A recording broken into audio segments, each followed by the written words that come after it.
Hello दोस्तों, मैं विवेक शुक्ला आपका स्वागत करता हूं हिंदी ट्रिक्स बाय विवेक शुक्ला के यूट्यूब चैनल पर, जिसमें आज हम लोग पढ़ेंगे संस्कृत में प्रत्यय। संस्कृत प्रत्यय आपके टॉपिक का एक हिस्सा है जो आपके एग्जाम में 1 से 2 नंबर का पूछा जाता है, 2 नंबर की पूछी जाती है। तो आप लोग इस वीडियो को लास्ट तक देखिएगा और अपने दोस्तों को भी शेयर करिएगा। अगर वीडियो अच्छी लगे तो लाइक और सब्सक्राइब भी करिएगा। हम लोग शुरुआत करते हैं अपने टॉपिक की। हमारा टॉपिक है प्रत्यय। प्रत्यय 2 शब्दों के मेल से बना होता है।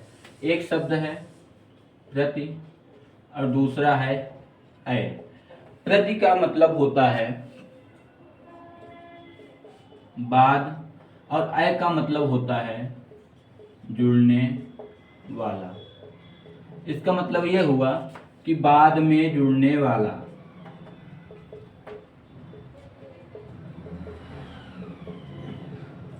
अब हम लोग प्रत्यय की अगर परिभाषा निकालें तो प्रत्यय की परिभाषा होगी, प्रत्यय वे शब्दांश होते हैं जो किसी शब्द के अंत में जुड़कर शब्द का अर्थ बदल देते हैं, उन्हें क्या कहते हैं? प्रत्यय कहते हैं। उपसर्ग में हमने पढ़ा था कि उपसर्ग वे शब्दांश होते हैं जो किसी शब्द के शुरुआत में लगते हैं और प्रत्यय वे शब्दांश होते हैं जो किसी शब्द के अंत में जुड़ते हैं, उन्हें क्या कहते हैं? प्रत्यय कहते हैं। प्रत्यय भी शब्दों के अंत में जुड़ता है और उपसर्ग क्या है? शब्दों के शुरुआत में जुड़ता है। अब हम लोग पढ़ेंगे कि प्रत्यय कौन कौन से हैं और ट्रिक के साथ हम लोग जानेंगे। परिभाषा याद नहीं करना है हम लोगों को ट्रिक के साथ इसको जानना है। तो सबसे पहले हम देखते हैं लेप प्रत्यय। लेप प्रत्यय में क्या होता है? इसकी ट्रिक है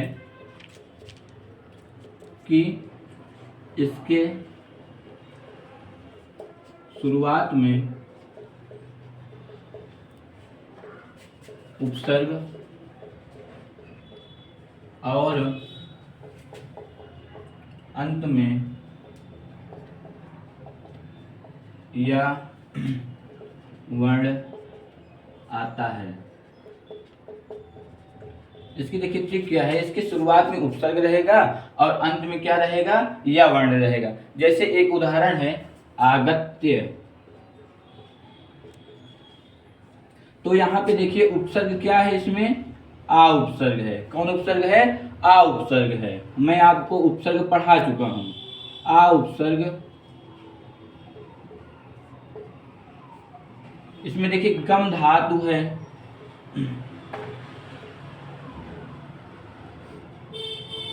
और कौन सा प्रत्यय है? लेप प्रत्यय है। लेप प्रत्यय क्यों है? क्योंकि मैंने आपको बताया कि अंत में क्या होता है? या वर्ण आता है, तो क्या बन जाता है? लेप प्रत्यय बन जाता है। यहाँ पे देखिए लास्ट में क्या आया है? या वर्ण आया है। या वर्ण आया है तो क्या बन जाएगा? लेप प्रत्यय बन जाएगा। वो आ उपसर्ग गम धातु लेप प्रत्यय। ठीक है, आ उपसर्ग गम धातु लेप प्रत्यय। जैसे देखिए एक दूसरा उदाहरण विचित्र। यहां पर देखिए वी उपसर्ग है,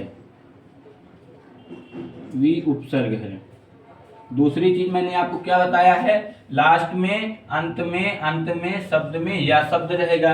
यहाँ पे देखिए या शब्द है ना, तो यह शब्द है अगर तो कौन सा उपसर्ग हो जाएगा? लेप प्रत्यय हो जाएगा। कौन सा प्रत्यय हो जाएगा?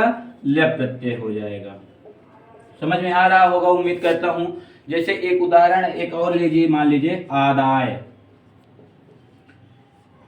आदाय है ये, इसको आप लोग याद करके जाइएगा, ये पेपर में आने की संभावना है। जैसे मान लीजिए आदाय है तो इसमें देखिए उपसर्ग क्या है? आ उपसर्ग है।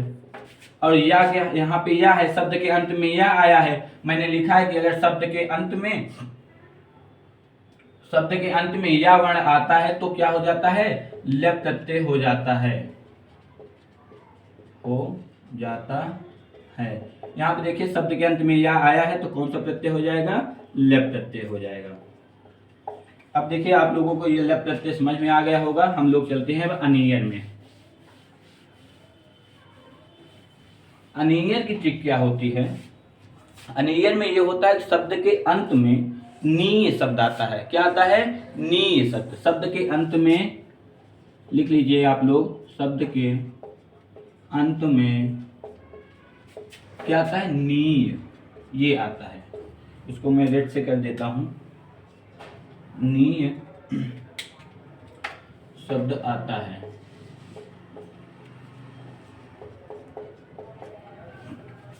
जैसे देखिए इसका उदाहरण देखिए, मान लीजिए पठनीय। अब देखिए यहाँ पे शब्द के अंत में क्या आया, नी शब्द आया ना, तो कौन सा हो जाएगा, अनियर प्रत्यय। आप लोग लिखेंगे पठ धातु अनियर प्रत्यय। जैसे मान लीजिए दूसरा एक उदाहरण आप लोग लीजिए, भवनीयम। यहाँ पे देखिए नी आया ना, ये देखिए नी शब्द आया, इसका मतलब क्या हो जाएगा, अनियर प्रत्यय। इसमें कौन सी धातु हो जाएगी, भू धातु अनियर प्रत्यय। आप लोगों को ऐसे लिखने को देगा तो ऐसे लिखिएगा, और नहीं तो अगर पूछ लेगा अनियर निम्न में से कौन सा अनियर प्रत्यय है, तो आप लोग उस शब्दांश में ढूंढ लीजिएगा कौन सा, कहाँ पे मुझे नी शब्द अगर दिख रहा है तो क्या हो जाएगा, अनियर प्रत्यय हो जाएगा। जैसे एक उदाहरण और ले लीजिए, गमनीयम। अब यहाँ पे देखिए गम से क्या हो जाएगा, गम धातु हो जाएगी। और देखिए यहाँ पे नी शब्द आया, नी शब्द आया तो कौन सा हो जाएगा, शब्द के अंत में नी शब्द आता है, कौन सा प्रत्यय हो जाएगा, अनियर प्रत्यय। गम धातु अनियर प्रत्यय। अब हम लोग अगले में चलते हैं, अत्वा प्रत्यय। मुझे आशा है कि आप लोगों को प्रत्यय अच्छी तरह से समझ में आ रहा है, क्योंकि मैं ट्रिक नहीं लिखवा रहा हूँ, आप लोगों को क्या लिखवा रहा हूँ, केवल ट्रिक लिखवा रहा हूँ। अगर मैं आप लोगों को अभी लिखवाने लगा परिभाषा तो बहुत बड़ा प्रत्यय हो जाएगा, इसलिए मैं आप लोगों को केवल ट्रिक के माध्यम से बताता हूँ। इसमें देखिए अत्वा प्रत्यय क्या होता है, शब्द के अंत में त्वा आता है। शब्द के अंत में क्या आता है, त्वा आता है। त्वा शब्द के अंत में त्वा आता है, ध्वा आता है और त्वा आता है। त्वा, त्वा और ध्वा। अगर इन तीनों में से किसी भी प्रत्यय में अगर इन तीनों में से आपको कोई भी लिखे शब्द के अंत में, तो क्या हो जाएगा, वहां पे अक्त्वा प्रत्यय हो जाएगा। क्या हो जाएगा, अक्त्वा प्रत्यय हो जाएगा। अगर इन तीनों में से आपको कहीं भी दिखे ये तीनों वर्ण किसी भी शब्द के अंत में, तो क्या हो जाएगा, अक्त्वा प्रत्यय हो जाएगा। अगर नहीं पहचान पा रहे हैं तो केवल वाह भी आप लोग याद रखेंगे तो भी आप लोग कर ले जाएंगे। अगर वाह भी कहीं दिख जाएगा तो मान लीजिएगा, नहीं तो ये तीनों मोस्ट इंपॉर्टेंट हैं। अब जैसे देखिए एक उदाहरण, खादित्वा। अब मैंने आप लोगों को बताया किसी भी शब्द के अंत में अगर त्वा शब्द आ जाए, त्वा शब्द आ जाए और ध्वा शब्द आ जाए, इन तीनों में से कोई भी एक आ जाता है तो क्या हो जाता है, अक्त्वा प्रत्यय हो जाता है। तो यहाँ पे देखिए खादित्वा है, नहीं इसको निकाल लेंगे, खाद धातु हो जाएगी। खाद धातु कौन सा प्रत्यय, अक्त्वा प्रत्यय। देखिए यहाँ पे अब मान लीजिए एक दूसरा उदाहरण हम लोग लेते हैं, नीत्वा। अब देखिए नी धातु, देखिए यहाँ पे त्वा आया है ना, अक्त्वा प्रत्यय। जैसे एक उदाहरण और हम लोग लेते हैं, पठित्वा। अब यहाँ पे देखिए पठ धातु अक्त्वा प्रत्यय हो जाएगा। समझ में आ रहा होगा उम्मीद करता हूं, नहीं आ रहा एक उदाहरण और देख लीजिए, मान लीजिए आप लोग, जो बहुत ही आने की संभावना है इस उदाहरण की, गत्वा। ग से हो गया गम धातु, यहाँ पे देखिए त्वा है, यहाँ पे मैंने त्वा लिखा है। ज्यादातर आप लोगों के पेपर में यही त्वा शब्द मिलेगा, त्वा और ध्वा से बहुत ही कम शब्द देखने को मिलते हैं। जैसे गम धातु अक्त्वा प्रत्यय। अब हम लोग अपने आगे चलते हैं तून प्रत्यय की तरफ। तून प्रत्यय में क्या होता है, आप लोगों को लास्ट में क्या देखने को मिलता है, जैसे यहाँ पे देखने को मिलता था उसी तरह यहाँ पे भी है। जैसे तुम, तुम और धूम। अगर ये तीनों में से आपको शब्द के अंत में इन तीनों में से कोई भी दिखे तो आपको क्या लगाना है, तून प्रत्यय लगाना है। जैसे कि एक उदाहरण है, द्रष्टुम। द्रष्टुम। अब देखिए यहाँ पे क्या हो जाएगी, दृश्य धातु हो जाएगी। और क्या हो जाएगा, देखिए लास्ट में तुम आया ना, यहाँ पे क्या लिखा है, तुम लिखा है, तो तुम आया तो क्या हो जाएगा, तुमुन प्रत्यय हो जाएगा। दृश्य धातु तुमुन प्रत्यय, तुमुन प्रत्यय। एक उदाहरण मान लीजिए और लीजिए, जैसे पठितुम। अब यहाँ पे ये पठ आया है तो क्या हो जाएगा, पठ धातु हो जाएगी। और क्या हो जाएगा, तुमुन प्रत्यय हो जाएगा। तुमुन प्रत्यय क्यों हो जाएगा, क्योंकि मैंने बताया किसी शब्द के अंत में अगर तुम, तुम और धूम इन तीनों में से कोई भी शब्द, कोई भी अगर दिख जाए किसी शब्द के अंत में इन तीनों में से कोई भी, तो क्या हो जाएगा, वहां पे तुमुन प्रत्यय हो जाएगा। अब हम लोग आगे बढ़ते हैं कहाँ पे, अक्त प्रत्यय पे।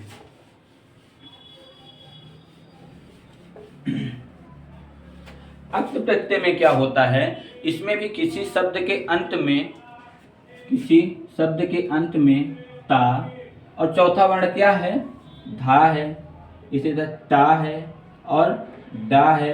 और सबसे मोस्ट इंपॉर्टेंट क्या है, अगर कहीं भी आपको ता के साथ विसर्ग मिल जाए तो वहां पे क्या हो जाएगा, सबसे इंपॉर्टेंट, पेपर में आप लोगों को सबसे ज्यादा यही पूछा जाता है। अगर कहीं भी आप लोगों के पास ता शब्द मिल जाए तो वहां पे क्या हो जाएगा, अक्त प्रत्यय हो जाएगा। जैसे एक उदाहरण देखिए, पठिता। अब यहां पे देखिए पठ धातु और कौन सा प्रत्यय हो जाएगा, अक्त प्रत्यय। क्योंकि यहाँ पे मैंने बताया अगर आप लोगों को कहीं भी ये ता दिखता है तो वहां पे क्या हो जाएगा, अक्त प्रत्यय आप लोग तुरंत मारिए। जैसे एक उदाहरण है गता। अब देखिए यहाँ पे ता फिर से मिला, ता मिला तो आप लोग तुरंत कहाँ चले जाएंगे, अक्त प्रत्यय पर चले जाएंगे। और आगे गा है तो कौन सी धातु हो जाएगी, गम धातु हो जाएगी, गम धातु अक्त प्रत्यय। और मान लीजिए एक उदाहरण जैसे है क्या, लब्धा, लब्धा। अब यहाँ पे देखिए मैंने आप लोगों को बताया विसर्ग मिलेगा और ये देखिए धा है, ता, ता और धा, ता और डा और ये ता, इन पांचों में से कोई भी आपको वर्ण दिखे तो आप लोग तुरंत क्या मारेंगे, अक्त प्रत्यय मारेंगे। यहाँ पे देखिए विसर्ग दिखा है और धा भी है तो लभ धातु, लभ धातु अक्त प्रत्यय। अब एक उदाहरण आपका लास्ट बचा है क्या, टाप। टाप में क्या होता है, टाप सबसे सरल है, सरल तो सभी हैं खैर, जिस तरह मैंने ट्रिक के माध्यम से आप लोगों को बता दिया है, आप लोगों के कठिन से भी कठिन प्रत्यय एकदम सरल लगने लगा होगा। टाप में क्या होता है, शब्द के अंत में बड़ा आ की मात्रा आती है, क्या आती है, शब्द के अंत में बड़ा आ की मात्रा आती है। जैसे आप लोग कुछ भी बनाइए जिससे शब्द के अंत में क्या आ जाए, बड़ा की मात्रा आ जाए। सोचिए सोचिए, जैसे मान लीजिए मैं सोचा हूं कनिष्ठा। अब देखिए यहाँ पे लास्ट में क्या आया, बड़ी की मात्रा आई, बड़ी की मात्रा आ गई तो क्या हो जाएगा, टाप प्रत्यय हो जाएगा। जैसे एक उदाहरण त्रिफला, यहाँ पे देखिए बड़ा की मात्रा आया, बड़ा की मात्रा आ जाएगी तो क्या हो जाएगा, टाप प्रत्यय हो जाएगा। और जैसे एक उदाहरण और देख लीजिए, मान लीजिए सेवनिया, सेवनिया है तो यहाँ पे क्या आ जाएगी, बड़ी की मात्रा यहाँ पे लिखी है मैंने, अगर टाप प्रत्यय में शब्द के अंत में बड़ा आ की मात्रा आती है तो क्या हो जाता है, टाप प्रत्यय हो जाता है। यहाँ पे क्या हो जाएगा, टाप प्रत्यय हो जाएगा। इस तरह से आप लोगों का प्रत्यय जो संस्कृत में आप लोगों को अक्सर परेशान करता है, जबकि आपके पेपर में क्या आता है, 2 नंबर इस क्वेश्चन यहाँ से आते हैं, तो आप लोग इस तरह से अपना तैयार कर सकते हैं। फिर से आप लोगों का हौसला अफजाई करने के लिए एक शायरी है, दिन में पढ़ो या रात को, मतलब आप लोग चाहे दिन में पढ़िए चाहे रात में पढ़िए, उससे प्रभाव नहीं पड़ता है। दिन में पढ़ो या रात को, हमेशा दिल में रखो इस बात को, हमेशा दिल में अपने एक बात को रखना है कि हमें सफल बनाना है एक दिन अपने आप को, अपने सफल बनाना है एक दिन अपने आप को। इन्हीं शब्दों के साथ हम अपनी कक्षा को विराम देते हैं। और अगर आपको ये प्रत्येक टॉपिक समझ में आया हो, ट्रिक के माध्यम से मैंने आप लोगों को बताया, तो अपने और दोस्तों को भी शेयर करिएगा और सब्सक्राइब भी चैनल को करिएगा। धन्यवाद।